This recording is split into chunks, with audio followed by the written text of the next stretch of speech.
एक दिन जनाबाई चक्की पीस रही थी, इतने में ठाकुर जी आ गए और ठाकुर जी आकर बोले, ए जना सुन। बोले हाँ, तेरा मुझे पद बहुत अच्छा लगता है, तू पद बहुत अच्छा गाती, चल मुझे पद सुना दे। तो जनाबाई पद गा रही थी। जनाबाई ऐसे चक्की चला रही है और पद गा रही है और ठाकुर जी ऐसे हाथ की टेक लगा करके बढ़िया प्रेम से सुन रहे थे जनाबाई को। धीरे से बीच में ठाकुर जी उठे, बोले ये चक्की पीसना बंद कर, इसकी घर घर आवाज आ रही है ना, तो मुझे तेरे स्वर सुनाई नहीं दे रहे, इसको मत पीसे। तो जनाबाई बोली, काम कैसे छोड़ दूंगी, काम तो पूरा करना पड़ेगा ना, और इतना ही तुमको सुनने का मन है, चलो हाथ लगाओ, तुम पीसो, मैं सुनाती हूँ। ठाकुर जी बोले ठीक है मैं पीसता हूँ। ठाकुर जी पीसने बैठे चक्की, बोले तू गा के सुना। ठाकुर जी चक्की चला रहे हैं, जनाबाई गा रही है। अब गाते गाते जना क्या हुआ, ठाकुर जी इतने आभूषण पहन के गए थे, वो आभूषण चक्की से टकरा रहे थे, तो उनमें से आवाज आ रही थी। तो जनाबाई नहीं गा पा रही थी, तो जनाबाई बोली, मैंने चक्की छोड़ी तो क्या आप भी कम हल्ला नहीं कर रहे, इतना सारा गहना पहन के आते हो, छम छम छम छम आवाज करते हैं ये सब, इनको उतार दो। तो ठाकुर जी ने सारे गहने उतार करके वहीं धर दिए और प्रेम से चक्की पीसने लगे, जनाबाई गाने लगी।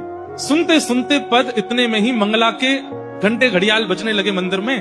ठाकुर जी तुरंत उठे, अरे जना मंगला का समय हो गया, मैं दौड़ के जाता हूँ, मंदिर में पुजारी आ जाएंगे। और ठाकुर जी दौड़ करके गए और मंदिर में जाके खड़े हो गए। लेकिन रात में जो गहने पहने थे वो वहीं छोड़े आए जनाबाई के। कपाट जैसे सुबह खोले तो ठाकुर जी के श्री अंग पर एक भी गहना नहीं था। और जब वो गहने नहीं मिले और गहने तो छोड़ आए, ऊपर से एक गलती और करके आए ठाकुर जी। क्या? ठाकुर जी बोले, अगर मैं ऐसे जाऊंगा तो सब पुजारी पहचान जाएंगे, जनाबाई एक काम कर, अपनी सॉल दे दे मुझे। तो जनाबाई की सॉल लपेट के और गए। मंदिर में जैसे ही पहुंचे, कपाट खुले, पुजारियों ने जैसे ही देखा ठाकुर जी को, पहले देखा आभूषण कहाँ गए, ठाकुर जी के आभूषण कौन चोरी कर ले गया। इतने में ही नामदेव जी मंगला का दर्शन करने आए थे, तो मंदिर में हलचल हो रही थी। नामदेव जी बोले क्या हो गया, बोले ठाकुर जी के आभूषण नहीं मिल रहे हैं, कोई चोरी कर ले गया है। जैसे ही देखने गए, आभूषण नहीं देखे, तो बोले लेकिन ये सॉल मैंने कहीं देखी है, ये सॉल तो देखी देखी लग रही है, क्योंकि नामदेव जी के घर में जो काम करती जनाबाई उसी की सॉल थी। अचानक से अरे ये तो जनाबाई की सॉल है।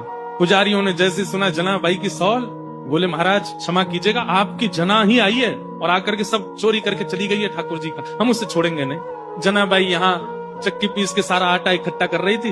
इतने में सब पंडा पुजारी पहुंच गए और जनाबाई से जाके बोले, ए जना, तेने ठाकुर जी के आभूषण चुराए। अब जनाबाई कुछ बोलती उससे पहले तो पुजारियों को दिख गए कि चक्की के पास में सारे आभूषण रखे।